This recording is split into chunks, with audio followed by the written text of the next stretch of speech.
নমস্কার সবাইকে, আমার একটা নতুন ব্লগে তোমাদের সবাইকে স্বাগতম। এই তো এখন হলো সকাল 9টা বাজে। তো আমি হলো এখন সকালের খাওয়া দাওয়াটা বানিয়ে নিচ্ছি। তো আজ বানাচ্ছি হলো মটর, চানা আর মটর দুটো মিলেই হলো বানাচ্ছি। তো সকালবেলা উঠে মেয়েকে হলো 1-1.5 ঘন্টার মতন পড়িয়ে নিয়েছি, তারপরে হলো সকালের খাওয়া বানাতে এসেছি। তো মেয়ের হলো যখনই স্কুল বন্ধ থাকে সকালবেলা উঠে হলো আমি আগে 1-1.5 ঘন্টা পড়িয়ে তারপরে হলো খাওয়া বানাতে আসি আর কি, সকালের খাওয়া। তো এখন যেহেতু সামনেই এক্সাম আর মিসও হলো টেস্ট নিচ্ছে, ওই জন্য আর কি আজকে একটু বেশিই পড়িয়েছি। তো সকালবেলা উঠে হলো বিছনাপত্র উঠিয়ে তারপরে হলো আমি নেমেছিলাম বিছনার থেকে, কিন্তু মেয়েকে যেহেতু পড়তে বসিয়েছিলাম তো মেয়ে হলো বিছনাটা আবার উলুঝালু করে দিয়েছে। তো যাই হোক, কখন আর হলো গুছানোর সময় নেই, কারণ মেয়ের হলো 10:30 নাগাদ আর কি টিউশন আছে, আর আমাদেরও হলো আজকে টেস্ট আছে। এই তো ফুড প্রসেসিং ক্লাসের আর কি আজকে হলো এক্সাম। কয়েকদিন তোমাদের কাছে ব্লগগুলো শেয়ার করেছিলাম, ছোট ছোট ব্লগ, ফুড প্রসেসিং ক্লাসে ছোট ছোট শর্ট দিয়েছিলাম। তো তোমরা যারা যারা দেখোনি দেখে নিতে পারো, আমার চ্যানেলে আছে বা আমার পেজেও আছে। তো এখন হলো রেডি হয়ে নিচ্ছি, চান টান সেরে নিয়েছি, আর রান্নাঘরের রান্না বাড়ার যা যা ছিল আর কি ঘরে, ওগুলো হলো রেডি করে নিয়েছি। কেন কি এখন যেহেতু সকালবেলা যাচ্ছি, আস্তে আস্তে অনেকটা দেরিও হয়ে যাবে। আর বর হলো যখন আসবে আর কি, তখন যেই বাজার করবে এখন যা আছে ওইটাই রেডি করে নিয়েছি আর কি। তো যাওয়ার আগে মেয়েকে বললাম আর কি বইটই গুছিয়ে নিতে। তো এসেই হলো রান্না বান্না করবো, এখন যেহেতু ঠান্ডার দিন আর কি, ঠান্ডার দিনে আর কি তাড়াতাড়ি রান্না বান্না করে নিলে সবকিছু হলো ঠান্ডা হয়ে যায়, ওই জন্য আর কি গরম দিন হলে রান্না করে গেলে আর কি অসুবিধা হয় না, গরমই থাকে। তো আমরা দুজনই হলো রেডি করে নিয়েছি, আর মেয়ের দুষ্টুমি দেখতে পাচ্ছ। আমি যখনই হলো ক্যামেরাটা অন করব ওর হলো দুষ্টুমি একদম তুঙ্গে উঠে যায় আর কি, দুষ্টুমি শেষ নেই। তো যাই হোক, এখন হলো রেডি হয়ে নিয়েছি, রেডি হয়ে এখন হলো আমরা বেরোবো। তো মেয়েকে হলো টিউশনে দিয়ে তারপরে যাব হলো আমি বাসায়। তারপরে বাসার থেকে দিদিভাই আছে, তারপরে আরও কয়েকজন আছে আর কি, ওই পাড়ার অনেকজন মিলে আমরা যেহেতু ফুড প্রসেসিং ক্লাসটা করেছি তো সবাই মিলে হলো একসঙ্গে যাব।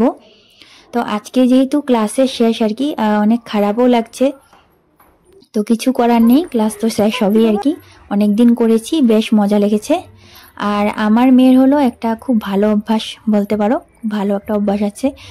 ঘরে যখনই রুটি বানাবো, যখনই বলতে ও যখন সকালবেলা টিউশনে যায় আর কি, আমি রুটি বানালে তখনই আর কি ও একটা রুটি রেখে দেয় আর কি, এই তো গরুকে খাইয়ে দেয়। ওর এই অভ্যাসটা আমার হলো বেশ ভালো লাগে। তো মেয়ের টিউশন হলো একদমই সামনে, এখান থেকে ধরো 5-6 মিনিটের মতন লাগে যেতে। তো ওকে দিয়ে এই তো আমি হলো এসে পড়েছি, ঘরেও গিয়েছিলাম এর মাঝে, ঘরে গিয়ে অল্প হলো পড়ে নিয়েছি, কারণ মেয়ে যেহেতু এখন এক্সাম চলছে, আমি হলো পড়ার একদমই সময় পাইনি। আমাদের এক্সামের কোশ্চেন আনসারগুলো সবাইকে কপি দেবে, কপির মধ্যে টেস্ট কপির মতন টিক মার্ক দিতে হবে, কোশ্চেন আনসারগুলো একদমই পড়া হয়নি আমার। তো ঘরে গিয়ে পড়াশোনা করে তারপরে হলো এসেছি।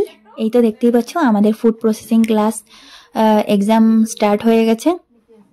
তো এখন হলো এখানে প্র্যাকটিক্যাল হবে। তো আজ হলো প্র্যাকটিক্যালে আমাদের হবে হলো হিবিস্কাস সিরাপ। তো হিবিস্কাস সিরাপের হলো ব্লগটাও আমি দিয়েছিলাম।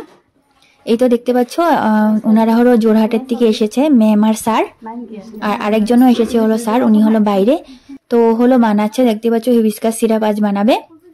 এনে হলো সবকিছু সুন্দর করে রেডি করে নিয়েছে। তো এই সিরাপটা হলো দেখতেও যেরকম সুন্দর হয় আর খেতেও হলো খুবই টেস্টি হয়। তো দেখতেই পাচ্ছ, এই তো আমরা সবাই আজ মনটা অনেক খারাপ লাগছে, আবার খুশিও লাগছে, সবাই একসাথে আছি।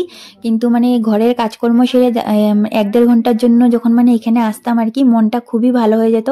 আজকে যেহেতু শেষ, মনটা খুব খারাপও লাগছে আর কি, কিন্তু কিছু করার নেই, ক্লাস তো শেষ হবেই, সবসময় তো আর চলবে না বলো। এই তো হিবিস্কাস সিরাপটা হলো রেডি হয়ে গেছে। জবা ফুলের চাও বলতে পারো বা শরবতও, এটা গরম খেলে চা, আর যদি ঠান্ডা করে খাই আর কি তাহলে এটা হলো শরবত হয়ে যাবে, চিনি টিনি লেবু টেবু দিয়ে। এটা হলো খুবই সুন্দর দেখতে, যেরকম সুন্দর খেতে হলো ওরকমই ভালো আর কি। তো হলো ঋতুপর্ণা আমাদের একজন ক্লাসমেট, ওই হলো বানিয়েছে, দেখতেই পাচ্ছ এত সুন্দর লাগছে, কাচের কাপটার মধ্যে ঢালছে, আর সবাই দেখে বলছি যে এত সুন্দর হয় এটা হিবিস্কাস সিরাপটা। এই তো রেডি হয়ে গেছে হিবিস্কাস সিরাপ। তো হলো এই ব্লগটা এইটুকুই, ব্লগটা ভালো লাগলে অবশ্যই একটা লাইক করে দেবে।